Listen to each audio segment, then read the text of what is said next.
Previous week we had discussed the ma'dur, the one who is excused due to illness, and the one who is perhaps sick or suffering from a chronic illness, chronic sickness, or he's unable to keep wudu for whatever reason. So today we will start with Babul Anjas wa Tahara Anha.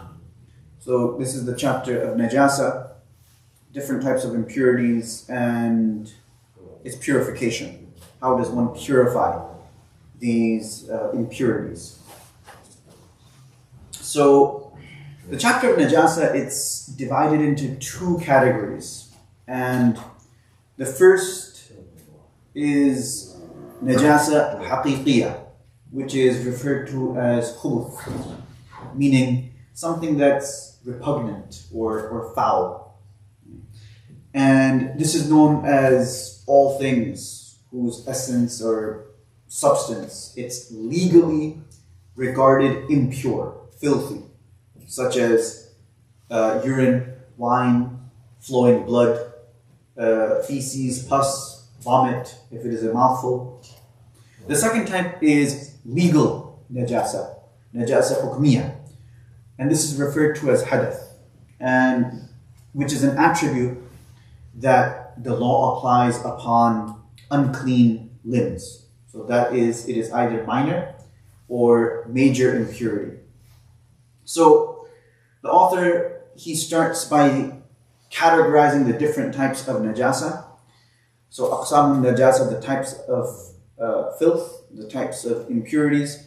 So he mentions that تنقسم النجاسة إلى قسمين غليظة وخفيفة. That filth, it's divided into two types, غليظة and خفيفة, which translates to heavy and light. So فالغليظة أمثلة من النجاسة الغليظة, examples of heavy najasa, فالغليظة كالخمر. So examples of heavy filth is like khamr, alcohol.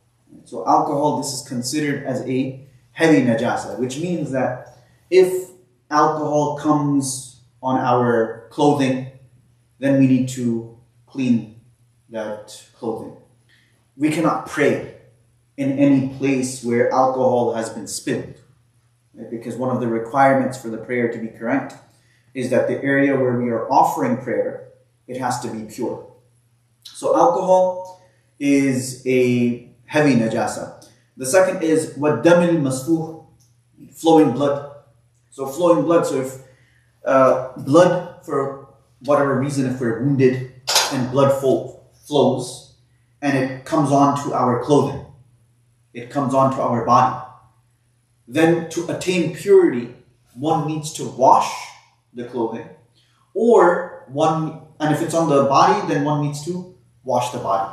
Only then would salat be permissible.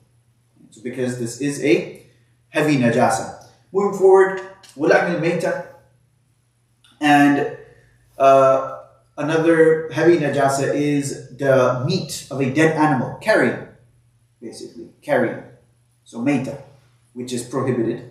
Right? It's prohibited to eat it, but also the meat of that animal is considered as ghalidha, is a heavy type of filth.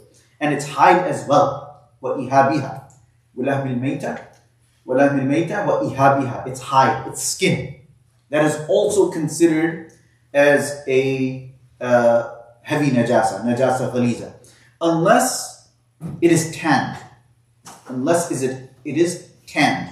Meaning that it's, the process of tanning, where they bring the hide of the animal into the sun, they dry it, they put salt on it, and they process it, then the hukum is different. Right? The ruling is going to be different. Right? The ruling is going to change, right? If that process takes place. But we're not discussing that right now. وَبَوْلُ مَا لَا يُكَّلْ لَحْمُهُ, and the urine of any animal which is not permissible for consumption. This is najasa ghaliza.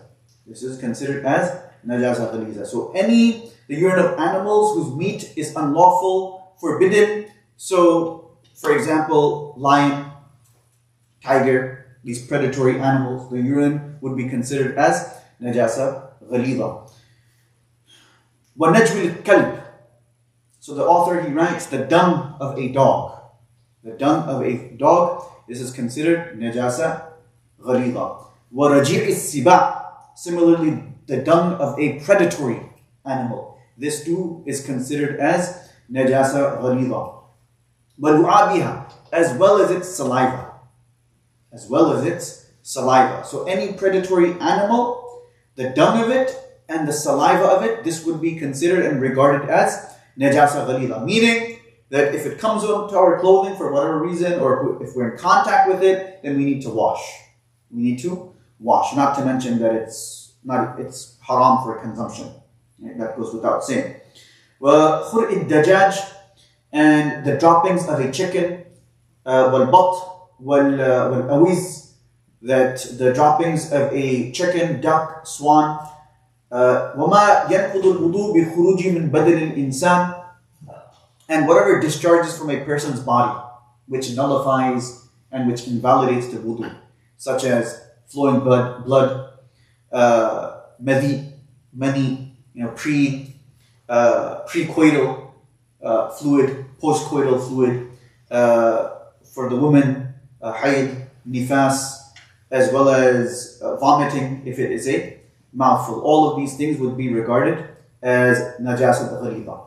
Inshallah, we'll continue. We'll stop over here. Continue next week.